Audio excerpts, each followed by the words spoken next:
Takbir sikit boleh? Okey, takbir. Takbir.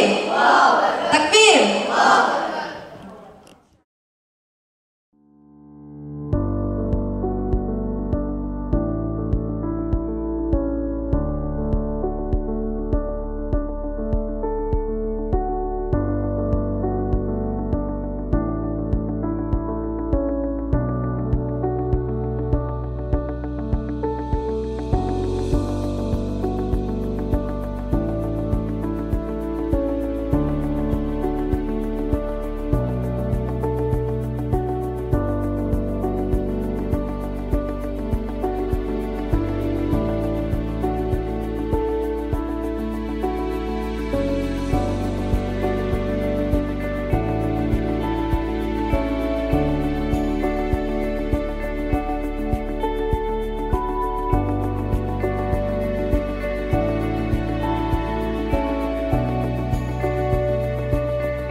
Tapi menyempurnakan tutup aurat semua orang, terutamanya wanita berkira-kira, sebab dia rasa bila tutup aurat sempurna tak cantik. Betul tak?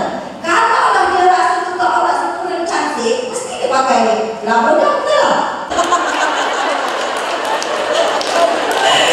Kita ramai geng kat sini. Abang-abang, sabar ya, abang.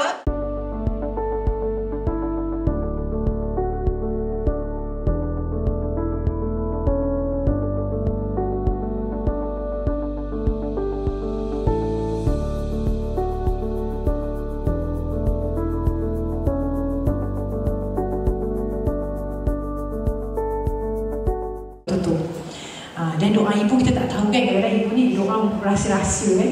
Dia tengok anak dia ni dah lapar apa benda tak tahu lah kan. Tapi saya bawa dia.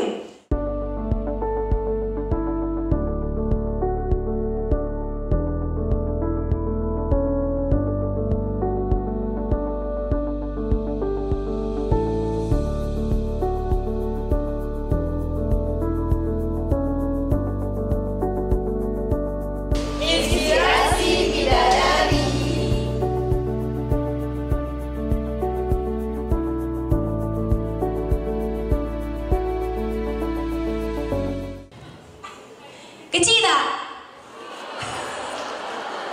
Comel kan? Comel.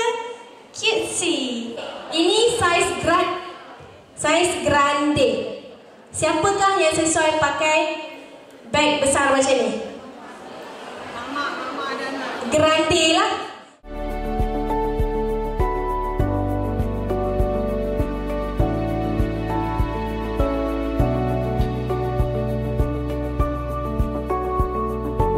Cuba berikan senyuman yang paling manis. Tak kisah pada sesiapa pun, sebab kita berada insya-Allah pada tahap kita sayang dan kita menghargai diri kita sendiri